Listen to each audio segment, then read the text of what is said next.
भजे। यहाँ पूछते हैं कि भागवत की कथा से भक्ति ज्ञान वैराग्य ही बढ़ता है, लेकिन जो दुष्ट है, दुराचारी है, पापी है, दुष्ट है, और वो कथा सुने तो उससे कुछ फायदा होता है कि नहीं? तब सनकादि ऋषि कहते हैं कि ए मानव पाप कृतस्य सर्वदा सदा दुराचार रतः विमार्गा। जो व्यक्ति सदैव दुराचार में रहता है, उल्टे मार्ग पर चलता है और माता पिता की निंदा करता है, माँ बाप को मारता है, दुष्ट है, कुत्ते को पालता है और अनीति करता है, यदि किसी कारणवश वो श्रीमद् भागवत की कथा सुन लेता है तो वो तत्काल भगवान के धाम को चला जाता है। जिंदगी भर पाप किया, दुराचार किया, व्यभिचार किया, वैश्यागामी रहा, दारू पिया, दुनिया के कर्म करा, यदि किसी भी कारणवश उसने भागवत सुन लिया तो तत्काल मुक्ति को प्राप्त हो जाता है, ठाकुर जी के धाम को चला जाता है। ऐसा ही श्लोक कहते हैं। ये मानवा पाप कृतस्य सर्वदा सदा दुराचार रतः विमार्गा। क्रोधाग्नि दग्धः, क्रोध से जलता रहता, क्रोधाग्नि दग्धः कुटिलस्य कामिनः सप्ताह यज्ञेन कलौ पुनन्ति ते सत्येन हीनः। कभी भी उसने सत्य नहीं बोला, झूठ से ही जिंदगी, सत्य नहीं ना, पित मात्र दूष का, माता पिता को मारने वाला, तृष्णा से व्याकुल, धर्म से वंचित, दंभी, पाखंडी, मत्सर, हिंसा करने वाला भी कथा सुन लेता है तो मुक्त हो जाता। यहाँ तक कि 5 महापाप होते हैं। कितने पाप होते हैं? पाप तो हैं अनगिनत, लेकिन महापाप केवल 5 ही हैं, 6वां महापाप नहीं है। याद रखो, महापाप से बचना चाहिए, महापाप नहीं हो। तो महापाप में 5 कौन कौन है, ध्यान रखिए, सभी लोग ध्यान दें और जहाँ तक आवाज़ जाती है वहाँ तक आदमी सुने कि 5 महापाप कौन कौन है। नंबर 1 महापाप होता है दारू पीना, महापाप है ना, मदिरा पीने वाला महापाप होता है। फिर उससे थोड़ा कम पाप, सबसे बड़ा पाप है दारू पीना। आजकल है ना, जो पंचायत, जो गाय मर जाए, कोई ब्राह्मण को मार डाले तो कितनी बड़ी पंचायत बैठाएंगी, है ना, ये गौ है, पानी बंद कर दो, सब बंद कर दो। फिर वो भैया करेगा, फिर कहेंगे कि भैया उसका प्रपंच कहेंगे, बोले भागवत करो, गंगा जी जाओ और फिर ये करो, फिर वो करो, तुलसी विवाह करो, कन्या विवाह करो, फिर खिलाओ पिलाओ, तब वो मिलाते, है ना। दूसरा महापाप है गौ ब्राह्मण की हत्या करना, ये दूसरे नंबर का पाप है। लेकिन दारू पीने वाले को कोई पंचायत नहीं होती है ना, और पुलिस वाले भी छोड़ देते, पुलिस वाले भी छोड़ देते, भैया जाने का कालेगा। हमारे नरसिंह मंदिर में एक वो कुशवाहा था, तो वो खवासक को उसने गाली वाली दी, मार दिया। सो महाराज बोले कि इसको रिपोर्ट करवा दो और इसको करवा कर थोड़ा डांट दो, नहीं तो ये तो बहुत आतंक है। सो उसने रिपोर्ट करी, हम गवाह में थे। तो जब हम चले तो उसको पता चला वेदांती जी जा रहे, तो पहले पहुंच गया दारू पी के, और जब पुलिस वालों से कहता है सुरेश को मार मार के मार डालो, हम तो लेट गया उनके चरणों में। हम बोले हमें तो मार मार के मार डालो, हम आए हैं, जेल भेजो, मार डालो, सब करो, हम आ गए। तब वो बाद में बोले तय जाने का का लेगा, तो यहाँ से जाने का का लेगा। हमने कहा तुम हाथ जोड़ रहे, बोले उसको क्या करे, दारू पी, इसमें कोई कानून नहीं। जय जय श्री सीताराम। दारू पी ले, पुलिस वाले कहे तो पिए थे। एक बार राजा को एक दारू पीने वाले ने ललकारा, हाथी में चढ़ रहा, चल नीचे उधर, मेरे सामने हाथी में चढ़ा उधर। राजा ने कहा इसका नाम लिखो। नाम लिख लो, कहाँ का पूछ के लिख ले। चले गए। राजा ने दूसरे दिन बुलवाया। बोले क्यों रे, काल का क्या रहा था? बोले जो कह रहा था वो चला गया। हम हजूर काहे को कहा, तो आपके चरण में। बोले जा भाग जा। सीता, बताइए कितनी छूट है। आजकल के लोग किसी को गाली देना हो, किसी को मारना हो, उपद्रव करना हो तो पौआ झाड़ देते है ना, और ठोक ठाक देते और कहते वो तो हमसे गलती हो गई, हम तो पिए आए थे। लोग सब रफा दफा, कोई बात नहीं। क्या जमाना आया है, जबकि महापाप है, बहुत बड़ा महापाप है और उसको समाज में बहिष्कृत करना चाहिए। जय जय श्री सीताराम। लेकिन कलयुग है, इसका तो भूल वाला। कहो हम कथा कह रहे हैं, कोई आ जाए सो कथा बंद हो जाए। जय जय श्री सीताराम। तो दारू पीना महापाप नंबर 1, गौ ब्राह्मण की हत्या करना महापाप 2, और तीसरा है सोने की चोरी करना, ये चौथा महापाप है। और पांचवा है, तीसरा महापाप सुवर्ण की चोरी, और चौथा महापाप है गुरु की पत्नी का गमन करना, और पांचवा महापाप है विश्वासघात। जय जय श्री सीताराम। इसलिए विश्वासघात भी नहीं करना चाहिए। याद रखो, सभी माताएं ध्यान दें, बच्चियां ध्यान दें, बच्चे ध्यान दें। हम जो कह रहे हैं, कोई कुछ कहे, जब तक सोच विचार नहीं करो तब तक जीभ नहीं हिलाना चाहिए।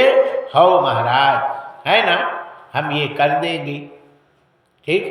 कोई को कहे भैया भागवत कराने हैं, आप सहयोग कर दें। हो महाराज हम कर लेंगे, है ना, हम इतना दे देंगे। और फिर घर में गए और समस्या आ गई और तुमने कहा अब हम नहीं देंगे।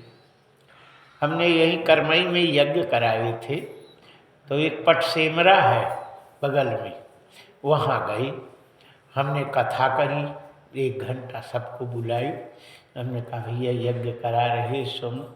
हाँ बोलो कितना दोगे? बोले 1 कुंटल हमारा लिख लो, 500 रुपया।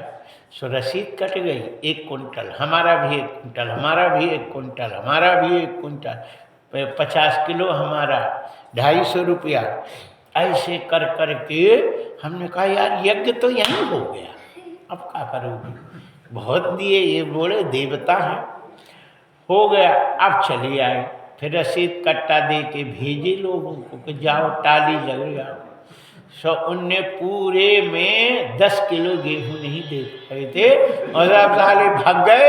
महाराज आए वो टाली लेके, तो बोले कि घर वाली ने कहा उनने लिखा है उनको ले, उनके लिए वो है ही नहीं, आज तक नहीं दिए। इतना बड़ा है ना, देखिए ये महापाप है, महापाप है, कह के नहीं करे। और जानते हो सत्यनारायण की कथा में बनिया ने कहा हम सत्यनारायण की कथा करेंगे, नहीं करे, सब बर्बाद हो गया था, है ना। मूल की सेठाई कौड़ही में भीख मांगना पड़ा और सब चोर ले गए थे, आगी लगी, सब जल गया था। इसलिए मन में यदि आ जाए, कोई भाव आ जाए, मन में भी आ जाए, तो भी उसको विचार करके और फिर, है ना, मुंह से कहना चाहिए जब पक्का कर दे। और सबसे बड़ी बात तो ये है कि कहने के पहले ही कर देना चाहिए, है ना। जो करना है लिखाने का काम ही नहीं, जो हो देव फुर्सत हो गई। जय जय। कहते हैं बाएं हाथ में रुपया हो तो बाएं हाथ से ही दे देना चाहिए, जबकि दाहिने हाथ से दान करना चाहिए। लेकिन बोले बाएं से दे दो, केन विधि दीन है दान करे कल्याण, बाएं हाथ से ही दे देना चाहिए। कहीं दाहिने हाथ में रखते रखते मन बदल जाए, जेबा में चला जाए, इसलिए बाएं हाथ से दे रखो, कम से कम तुम्हारा कल्याण ही होगा। प्रगट 4 पद धर्म के, कलिम हो एक प्रधान, और एन केन विधि दीने दान करे कल्याण, किसी भी विधि से दान करे वो कल्याण ही करता। चाहे बाएं हाथ से करो, चाहे बच्चे से करा दो, चाहे बच्ची से करा दो, चाहे किसी से करा दो, किसी से दे दो, किसी के हाथ भिजवा दो, वो तुम्हारा कल्याण ही होगा।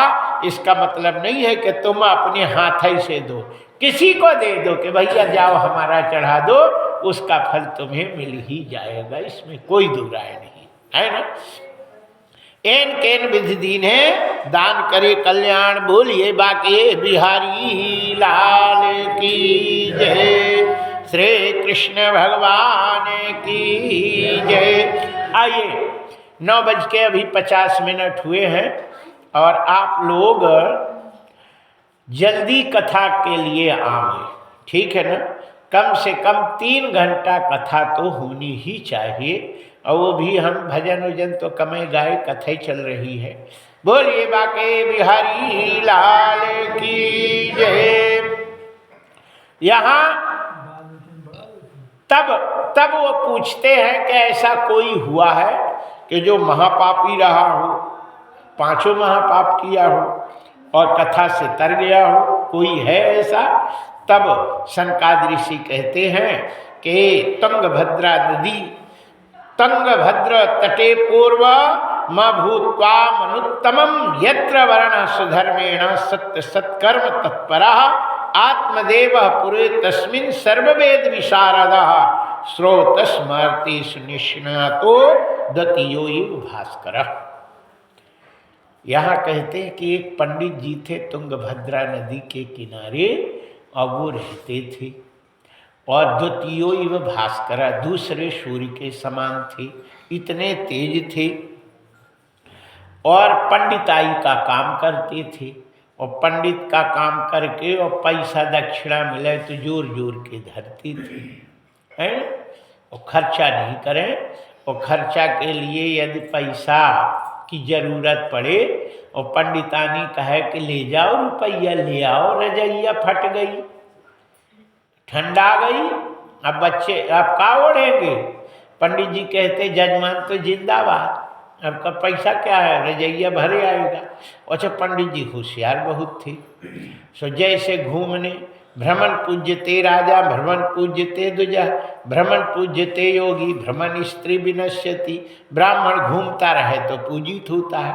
पंडित जी जजमानन के यहाँ पूजा, राम राम दादा राम, अरे पंडित जी राम राम, खुश रहो मस्त रहो पायला, खुश रहो आनंद रहो। तब तक एक यादव जी थे, तो उनकी भैंस नहीं लगी और नहीं ले आए, और एक दिन सवेरे उचक गई और शाम के भी नहीं लगी, सवेरे तो उनके काटो तो खून नहीं हो भगवान, 50 की वैसी हो गई सितारा, एक और दूध नहीं दे रही। पंडित जी जय हो तुम्हारी। पंडित जी ने कछु करो, ये तो कछु कर दो। पंडित जी ने कहा सफ़ेद का हवन होगा, सफ़ेद का हवन। महाराज सफ़ेद का हवन कैसे होता है? यहाँ तो काले का हवन होता है, काली तिल होना चाहिए काला। अरे बोले कि तब दूध काला थोड़ी होता है। बोले नहीं, सफ़ेद, पर सफ़ेद का भी तो हवन होगा, तभी तो सफ़ेद दूध निकलेगा। हाँ महाराज कैसे? बोले कि 6 किलो रुई लिया, 6 किलो, एक पल्ली लिया, एक खोल लिया, सफ़ेद लिया, और सुई लिया सफ़ेद, धागा भी सफ़ेद। और यादव ने कहा महाराज धागा तो सफ़ेद ही होता है, सुई भी सफ़ेद होती है, रुई भी सफ़ेद होती है। बोले पल्ली भी सफ़ेद ले आना, और ले आए। बोले पल्ली फैला दे। बोले हम मंत्र बोलेंगे और तुम जो है इसमें स्वाहा करना। सुई धागा स्वाहा, पूरा पिंडा डाल दे, सुई डाल दी पल्ली में, पार दिया भाई, इतनी रुई लेना और स्वाहा करना। तो बोले कपस्याय स्वाहा, कपस्याय स्वाहा, कपस्याय स्वाहा, पूरा स्वाहा हो गया। बोले भगत बना रे पंडा बना, और चल घर पहुँचाया आना, और इसको बढ़िया भर के और सुई से ताक के आना। तेरे जहाँ तक जाएगी भैंस तेरा पूर्व बाल्टी भर देगी। जय जय श्री सीताराम। ब्रह्म वाक्रम जनार्दन, ब्राह्मण के वचन भगवान के वचन होते हैं, ये समझो। ब्राह्मण जो हृदय से ब्राह्मण को मानता है और उसके कहने पर चलता है, वो जो कह देता है वो भगवान का ही वचन होता है, इसमें कोई दो राय नहीं। और तुम्हें छल कपट करो पंडित वह सही नहीं कह रहा, का होगा तो बिल्कुल नहीं होगा। और तुम कहो ब्राह्मण है सही है हमारा, लगेगा तो लगेगा, भगवान कृपा करते हो और भैंस पूरा भर दी बाल्टी, जय हो पंडित जी जय हो। ऐसे पंडित जी थे, लेकिन भगवान बैठे हुए सबका मुजरा लेते हैं, चाहे ब्राह्मण हो चाहे कोई गलत करेगा तो फिर उसे ऊपर भगना पड़ता है। कहते हैं पंडित जी 1 रुपया खर्चा नहीं करते, अब परिणाम क्या हुआ देखो, ये जो अनाज है ना, अन्न में पाप रहता है। अन्न को जो दान करते, दुष्कृतम ही मनुष्याणाम मदन्नेम प्रतिष्ठति, मनुष्यों का जो भी पाप करता है वो अन्न में स्थित होता है, और अन्न का जो दान करता है वो पाप ही का दान होता है, पाप होता है। इसलिए मनुष्य के श्रम की कमाई में 10वां हिस्सा पाप होता है। इसलिए 10वां हिस्सा तो बाल बच्चों को तो खिलाना ही नहीं चाहिए। 1 कुंटल अनाज यदि तुमने पैदा करी तो 50 किलो तो मान लो लागत चली गई, 1 कुंटल में 50 किलो बचा, और 50 किलो में 10वां हिस्सा 5 किलो होता है ना। तो 10 किलो में 1 किलो, 20 किलो में 2 किलो, और 30 किलो में 3, और 50 किलो में 5 किलो, है ना। ये पाप होता है। जो लागत निकाल के जो फायदा होता है उसमें 10वां हिस्सा दान करता है, उसके लड़के न कभी गुटखा खाएंगे और न कभी दारू पिएंगे और न कभी कुमार्ग में जाएंगे। और तुमने सब घर में धर लिया। पहले तो राम नापते थे तो राम 1 पाव 1 पैला निकाले राम को देते थे, और अब तो राम और बाढ़ो और फिर 3 कह देते, 1 को नहीं देते। सौसा बिगड़ रहे हैं। जय जय सीताराम। माताएं जो है फिर झाड़ू बजाती हैं, पति को ठटरी कंडा फलाना ढिकाना तो पाप खा रहे, सब पाप वो खा रही हैं। सदर कष्ट नहीं भोगेगा को भोगेगा। इसलिए श्रीमद् भागवत में कलयुग जो निवास किया था वो 10वें हिस्से में ही कलयुग वास करता है। एक मूर्ख कथावाचक कह रहा कि कलयुग सोने में वास करता है। ये कहाँ लिखा है भैया? भागवत हम पढ़ रहे हैं, ये श्लोक है, कहाँ लिखा कि सोने में वास करता है?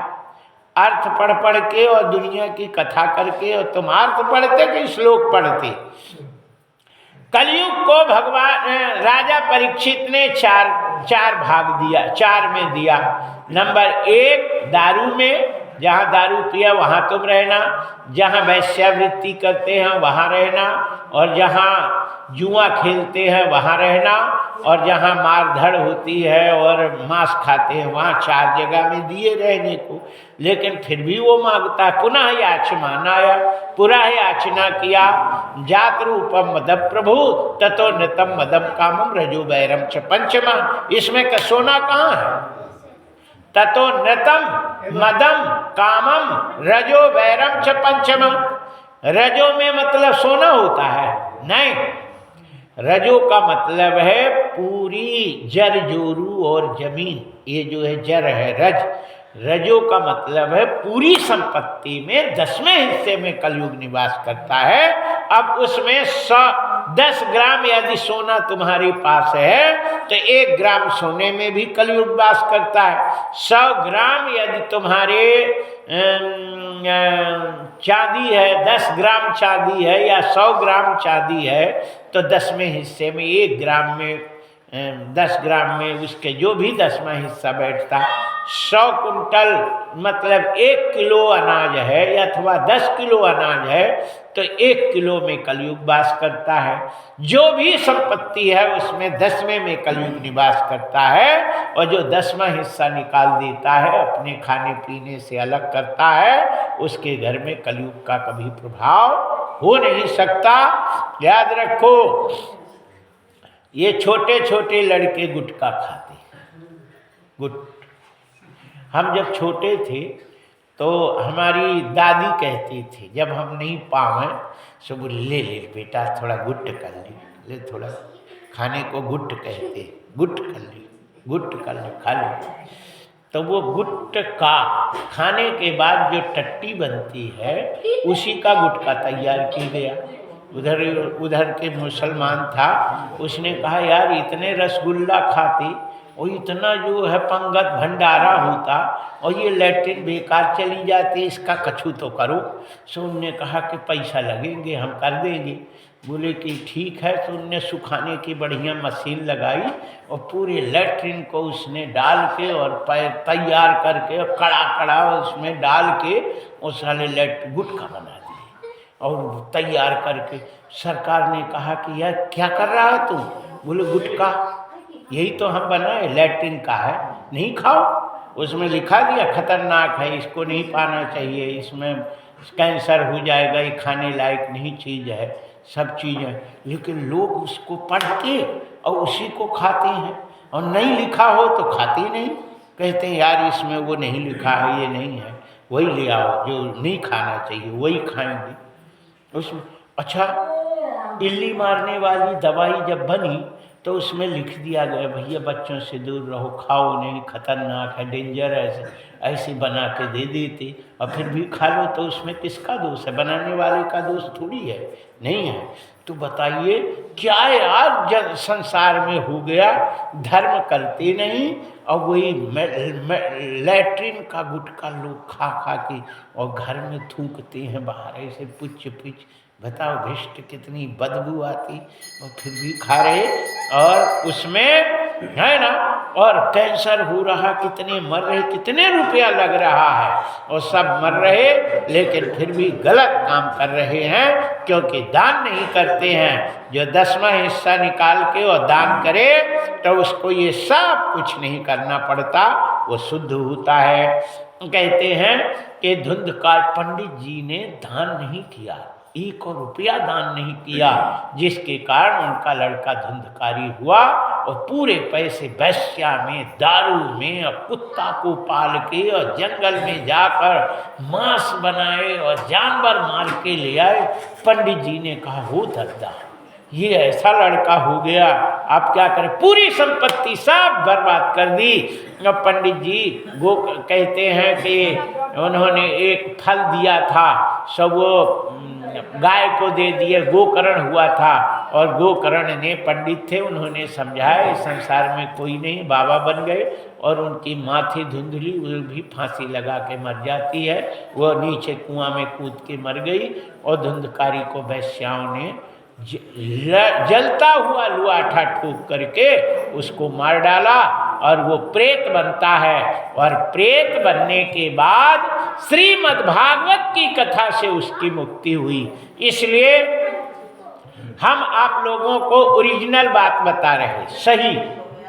ये कथा भागवत जो रावत बिहारी के परीक्षित है, मुख्य परीक्षित वो हैं, और हनुमान जी भोलेनाथ ही अपने पूरे परीक्षित है। आप सभी जितने भी पाली ग्राम के निवासी हैं ये सब इनके सेवक हैं, है ना। और आज हमने संकल्प बताया ही कि संकल्प में एक व्यक्ति, इनके जो संकल्प, इनके खून से संबंध रखने वाले पितरों का भी कल्याण यहाँ है। कहते हैं कि श्रीमद् भागवती वार्ता प्रेत पीड़ा निवारण, घर के प्रेत और पितर लोगों को भी शांति मिले, इसके लिए एक एक दिन आप लोग एक एक दिन पूजा करें, संकल्प करें और भगवान अपने पितरों को तारें। और ये सभी की कथा है, सब सहयोग करो, लेकिन एक एक दिन का एक एक पूजा के लिए सबका संकल्प हो जाए। उनके भी बाप दादा जो है वो कहेंगे मेरा खून यहाँ पे सहयोग कर रहा, उन्हें भी शांति मिलेगी, है ना। तो कल के भी जजमान आप एक हो जाए, और नहीं हो तो ये तो है ही है, हमें कोई दिक्कत नहीं है, ठीक है ना। लेकिन हम ये सोचते हैं कि सभी का शांति मिले और पूरे पाली ग्राम के सब पितर जो भी इधर उधर पड़े हैं। कहते हैं कि लड़का जब अच्छे पुण्यात्मा को भोजन कराता है तो पितरों को बड़ी शांति मिलती है और सुख मिलता है। ठीक है ना। तो आप सभी लोग इस भागवत में तन मन धन से सहयोग करके इस पुण्य और मतलब ये जो मुहूर्त है ये भागवत के लिए ही मुहूर्त है। और इस मुहूर्त में कथा हो रही, अपना पूनव के दिन यहाँ पे समाप्ति होगी, हवन वगैरह होगा होली के दिन, फिर होली जलेगी। तो ये आज की सत्र की कथा यहीं पे समाप्त होती है। एक भजन गाएंगे, इसके बाद आरती होगी और ब्यारू वारू सब लग ही चुका है। और आप लोग है ना फिर घर जाएंगे। बोलिए बाके बिहारी लाल, भजन सभी गाएंगे। कर्म न करियो कारो रे देखे ऊपर वारो, राम राम रे देखे ऊपर वारो। भजन कर्म न करियो कारो रे देखे ऊपर वारो, राम राम रे देखे ऊपर वारो। कर्म न करियो कारो रे देखे ऊपर वारो, राम राम रे देखे ऊपर वारो। कर्म न करियो कारो रे देखे ऊपर वारो, राम राम रे देखे ऊपर वारो। कारो कर्म कियो धुंधकारी, कारो ये कारो कर्म कियो धुंधकारी, कारो कर्म कियो धुंधकारी। जलत लुआठा मारो रे देखे ऊपर वारो, राम राम रे देखे ऊपर वारो। कर्म न करियो कारो रे देखे ऊपर वारो, राम राम रे देखे ऊपर वारो।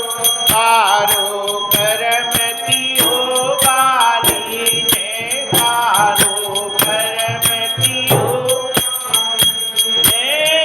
कई बान से मारो रे देखे ऊपर वारो, राम राम रे देखे।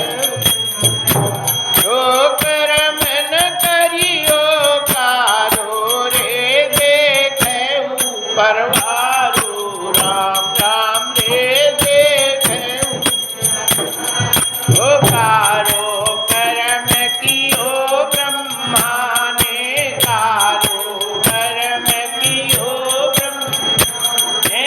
शिव जी शीश उतारो रे देखे ऊपर वारो, राम राम रे देखे ऊपर वारो। कर्म न करियो कारो रे देखे, ओ राम राम रे देखे ऊपर वारो, राम राम रे वारो। बोले बाके बिहारी